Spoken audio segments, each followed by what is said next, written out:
প্রিয় দর্শক, সাজ্জাদ কাদেরের প্রীতি এবং শুভেচ্ছা নিন। এই মুহূর্তে কথা বলতে এসেছি। মূলত কথাটা আওয়ামী লীগ প্রধান শেখ হাসিনাকে, যে মাননীয় শেখ হাসিনা, আপনি আপনার দলের ফুটফুটে সুন্দর বিতর্কিতদের হটিয়ে দিন, নইলে আপনার আওয়ামী লীগ দাঁড়াবে বা দাঁড়ানোর প্রচেষ্টা চলছে। আওয়ামী লীগ অবশ্যই দাঁড়াবে, আওয়ামী লীগ জনগণের দল। সেই জায়গা থেকে হয়তো 2 মাস আগে কিংবা 2 মাস পরে, কিন্তু আপনার দলে অনেক ফুটফুটে সুন্দর বহু বিতর্কিতের একটা ময়লা জমে গেছে। এই ময়লাগুলো পরিষ্কার করতে হবে এবং এটা কেন্দ্র থেকে তৃণমূল পর্যায় পর্যন্ত। আপনার কেন্দ্রীয় কমিটির তালিকা দেখুন, তৃণমূল উপজেলা কমিটি, জেলা কমিটি, এমনকি ইউনিয়ন ওয়ার্ড পর্যায় পর্যন্ত বিতর্কিত দিয়ে ভরে গেছে। এই বিতর্কিতদের সরিয়ে পরিচ্ছন্ন মানুষদের রাজনীতিতে নিয়ে আসতে হবে, রাজনীতিতে আকৃষ্ট করতে হবে। আমি বারবার বলি যে বাংলাদেশে দুর্বৃত্তপনায় ভরপুর রাজনীতি, সব রাজনৈতিক দলে দুর্বৃত্ত আছে, কিন্তু এখন শুধুমাত্র আওয়ামী লীগকে আঙ্গুলে নির্দেশ করা হচ্ছে যে আওয়ামী লীগ দুর্বৃত্তের রাজনৈতিক দল। আমার এই কথাগুলো যখন আমি বলি, অনেকে প্রশ্ন করেন যে আওয়ামী লীগ কেন একা দুর্বৃত্ত দূর করার দায়িত্ব নেবে। আওয়ামী লীগকেই দায়িত্ব নিতে হবে, কারণ আওয়ামী লীগ যেভাবে পরিচ্ছন্ন হতে পারবে অন্যরা পরিচ্ছন্ন হতে পারবে না। তো কারণ আওয়ামী লীগ কোনো দল ছোট নেতাদের দিয়ে গঠিত রাজনৈতিক দল নয়। যারা আওয়ামী লীগ করে তাদের আওয়ামী লীগেই জন্ম, আওয়ামী লীগেই মৃত্যু।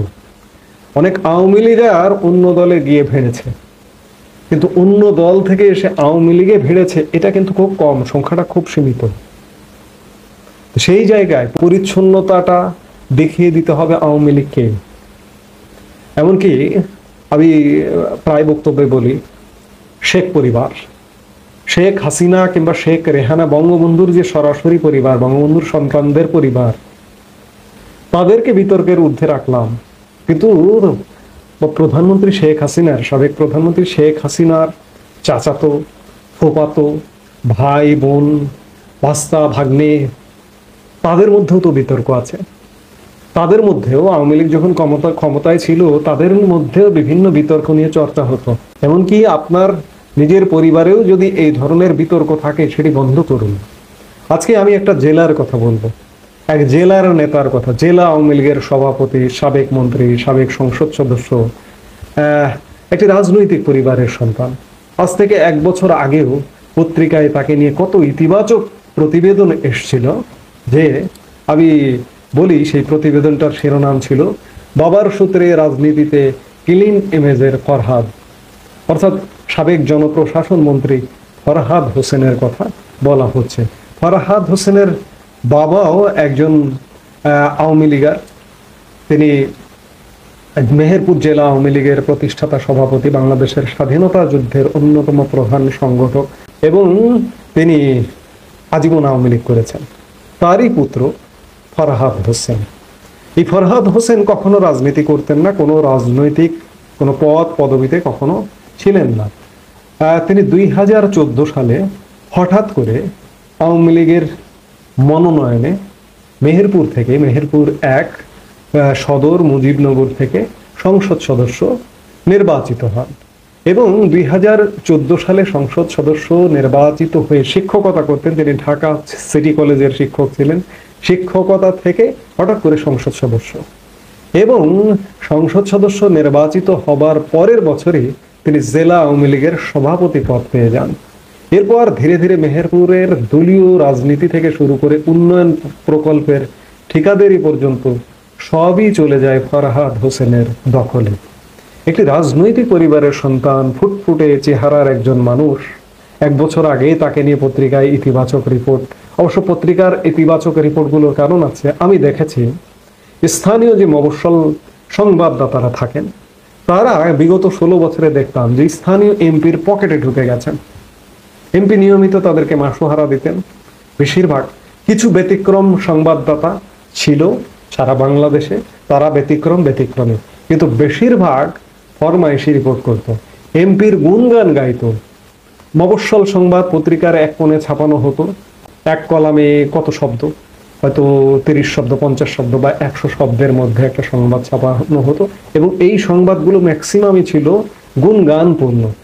কিন্তু সেই মফস্বল সংবাদদাতাদের মধ্যে একজন গত 11 এপ্রিল কালের কণ্ঠের একজন সংবাদদাতা এই ফরহাদ হোসেনকে নিয়ে যে রিপোর্ট করেছেন, এখন আমরা বলবো যে বাংলাদেশের গণমাধ্যম অনেক নেতিবাচক, মানে যা না তা করে, কিন্তু স্থানীয় সরেজমিনে রিপোর্ট, এই রিপোর্ট তো মিথ্যা হতে পারে না।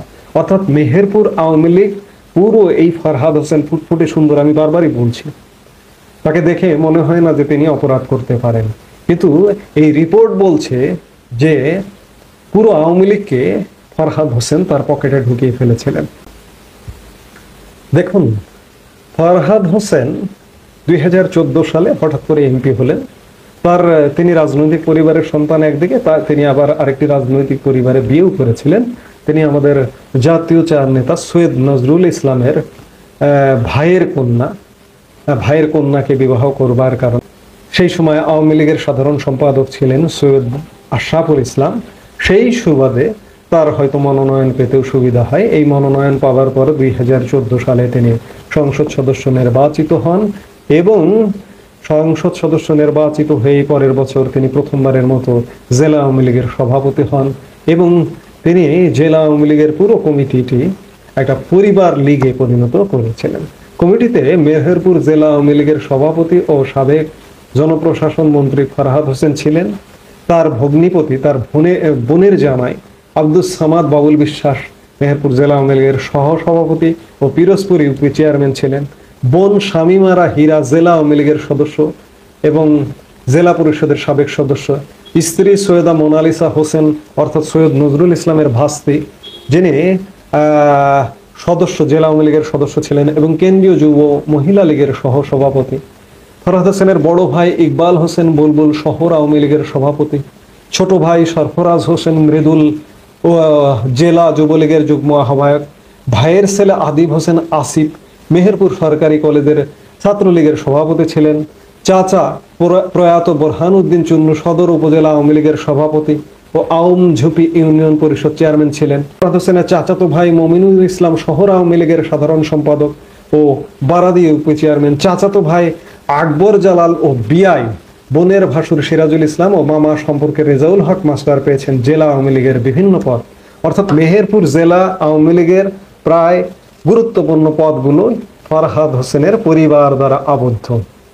এই যদি হয় একটা অবস্থা, এবং শুধু তাই নয়, ফরহাদ হোসেন সম্পর্কে কালের কণ্ঠে জেলার ঠিকাদারি নিয়ন্ত্রণ, জেলার, শুধু জেলা না সারা বাংলাদেশে বদলির তদবির, এই মেহেরপুরে প্রতি শুক্রবার করে নাকি সারা বাংলাদেশের সরকারি কর্মচারীদের একটা মেলা বসতো তদবির, বদলি, বাণিজ্য, নিয়োগ বাণিজ্য, এগুলোর জন্য। অর্থাৎ মেহেরপুর জেলা আওয়ামী লীগ আসলে জেলা আওয়ামী লীগের মধ্যে ছিল না। আওয়ামী লীগ যে জনগণের দল, সেই জনগণের দল ছিল না, সেটি একটি পরিবারের দলে পরিণত হয়েছিল। আমি একটি উদাহরণ দিলাম যে ফরহাদ হোসেন, এই ফরহাদ হোসেন সারা বাংলাদেশে গড়ে উঠেছে, হাজারো হাজারো, প্রত্যেকটি জেলায় এরকম ফরহাদ হোসেন গড়ে উঠেছে, প্রত্যেকটি উপজেলায় এমন ফরহাদ হোসেন গড়ে উঠেছে, প্রত্যেকটি ইউনিয়ন পরিষদে এমন ফরহাদ হোসেন গড়ে উঠেছে, এমনকি কেন্দ্রে পর্যন্ত ফরহাদ হোসেন গড়ে উঠেছে। একটা পরিবার থেকেই যদি আওয়ামী লীগের সব পদ, সব সুযোগ সুবিধা দখল করে ফেলে, তাহলে সাধারণ জনতা থেকে যে নেতাকর্মী উঠে আসে, তারা আওয়ামী লীগ কিভাবে করবে? তাদের জন্য তো পদগুলো অবরুদ্ধ। তারা জেনেই বসে থাকে যে ফরহাদ হোসেনের পরিবারের সদস্য ছাড়া ওই পদটা পাবে না, কিংবা ওই কাজটা পাবে না। তাহলে কেন আওয়ামী লীগ করবে? এইসব নানা কারণে আওয়ামী লীগ ধীরে ধীরে জনবিচ্ছিন্ন হয়ে পড়েছিল। আবার আওয়ামী লীগের অনেক নিবেদিত প্রাণ, অনেক নেতার পরিবার আমি জানি, যারা ধান্দাবাজ নয়, তারা ধুকে ধুকে নিভৃতে এখনো পর্যন্ত দীর্ঘশ্বাস ছাড়েন। আমি এমন পরিবারকেও চিনি যে আওয়ামী লীগের যদি টপ 10 শীর্ষ নেতা, স্বাধীনতার মুক্তিযুদ্ধ থেকে শুরু করে আজ পর্যন্ত, এমনকি পাকিস্তান পিরিয়ড থেকে যদি আপনি হিসাব করেন, শীর্ষ নেতৃত্বের পরিবার, তারা ধান্দাবাজ নয়, ধান্দা করেননি, যার কারণে পাদ প্রদীপের আলোয় আসতে পারেননি, বা আসতে চাইলেও নিজেদের যোগ্যতা আছে, কিন্তু যোগ্যতা নিয়ে আসতে চাইলেও তাদেরকে ষড়যন্ত্রকারীরা বারবার রুখে দিয়েছে। পরিবার আসতে পারে, কিন্তু যোগ্য হয়ে আসবেন, এসে বিতর্ক তৈরি করবেন কেন? ফরহাদ হোসেন যোগ্য, সুশিক্ষিত মানুষ, ঢাকা বিশ্ববিদ্যালয়ে পড়াশোনা করেছেন, ঢাকা সিটি কলেজে অধ্যাপনা করেছেন, তিনি রাজনৈতিক পরিবারের সন্তান, তার বাবা সংসদ সদস্য ছিলেন, একটা জেলা আওয়ামী লীগের প্রতিষ্ঠাতা, কিন্তু তার যে কৃতকর্ম, এমন বিতর্কিত পরিবারতন্ত্র কায়েম করবার তো কোনো কারণ নেই। আসলে দল কাকে বিশ্বাস করবে? ফরহাদ হোসেন তো শিক্ষিত মানুষ, বিবেকবান মানুষ হবার কথা, কিন্তু তার দ্বারাও আওয়ামী লীগের এত ক্ষতির কারণ হয়েছে। এই জন্য আমি বলছি যে আওয়ামী লীগ ফিরবে। আওয়ামী লীগ প্রধান শেখ হাসিনা তিনি প্রাণান্তকার চেষ্টা করছেন আওয়ামী লীগকে ফেরাবার, কিন্তু বারবার, এটা আমার কথা না, সারা বাংলাদেশের পরিচ্ছন্ন আওয়ামী লীগারদের এবং আওয়ামী লীগ সমর্থকদের, আওয়ামী লীগকে যারা আওয়ামী লীগ ছাড়া বিকল্প কারো দ্বারা বাংলাদেশে ভালো কিছু হবে এমন যারা মনে করেন, তারা একান্তভাবে চাইছেন যে আওয়ামী লীগ পরিচ্ছন্নভাবে ফেরুক। সেটা কেন্দ্র থেকে শুরু করে তৃণমূল পর্যায় পর্যন্ত বহু মানুষ আছেন, আপনি যদি তাদেরকে আনতে চান রাজনীতিতে, পরিচ্ছন্ন মানুষ, বিবেকবান মানুষ, তারা রাজনীতিতে আসবেন, কিন্তু শুধুমাত্র আপনার দুর্বৃত্তরা তাদেরকে আসতে দেয় না, নানাভাবে পদে পদে আটকিয়ে দেয়। এ আটকানো বন্ধ করতে হবে। পরিচ্ছন্ন মানুষ দিয়ে আগামীর আওয়ামী লীগ গড়ে তুলতে হবে, তাহলে আওয়ামী লীগ অন্য রাজনৈতিক দল থেকে ব্যতিক্রম হবে এবং আওয়ামী লীগের প্রতি মানুষ আরো আস্থাশীল হবে। এবং আমি বলবো যে এই যে সংকটে আছে আওয়ামী লীগ এই মুহূর্তে, এই সংকটেই নানা রকম ব্যতিক্রমী কিছু কর্মসূচি, আমি এর আগেও বলেছি, আবারও বলছি, কিছু ব্যতিক্রমী ঘোষণা দেওয়া শুরু করতে হবে যে আওয়ামী লীগে কোনো দুর্বৃত্তের স্থান হবে না, কিংবা আওয়ামী লীগে যারা বিতর্কিত ছিলেন তাদের নাম ধরে ধরে বাদ দিতে হবে। একটা বাংলাদেশকে, বাংলাদেশের আপামর জনসাধারণকে সবাইকে সিগন্যাল দিতে হবে যে আওয়ামী লীগের 16 বছরে এই লোকটি বিতর্কিত কর্মকাণ্ড করেছে এবং তার যথেষ্ট সুনির্দিষ্ট প্রমাণ আছে, প্রমাণ সাপেক্ষে দেখা যাচ্ছে যে এটি বিতর্কিত মানুষ, একে আমরা আওয়ামী লীগ থেকে আজীবনের জন্য নিষিদ্ধ করলাম। সেই বিতর্কিত হাইব্রিডকে বাদ দিয়ে আওয়ামী লীগ যতটুকু থাকবে, সেই আওয়ামী লীগ হবে বিরাট শক্তিশালী আওয়ামী লীগ। আওয়ামী লীগে আসলে গত 15 বছরে বা 16 বছরে, বিশেষ করে গত 1 দশক, এই যে খাঁটি আওয়ামী লীগের যে খাঁটি সোনাগুলো, এই খাঁটি সোনাদের থেকে হাইব্রিডের সংখ্যাটা বেড়ে গেছে। আওয়ামী লীগে যদি খাঁটি সোনা থাকতো, এই যে 5 অগাস্ট সময়কালে 24-এর যে তাণ্ডব ঘটেছে, লাল বদর বাহিনী যে তাণ্ডব চালিয়েছে, এই খাঁটি সোনাগুলা কিন্তু পাল্টা প্রতিরোধ গড়ে তুলত। পাল্টা প্রতিরোধ কেন হয়নি? এই কারণেই হয়নি, এই যে হাইব্রিডদের অত্যাচারে সোনাগুলা দূরে ছিল।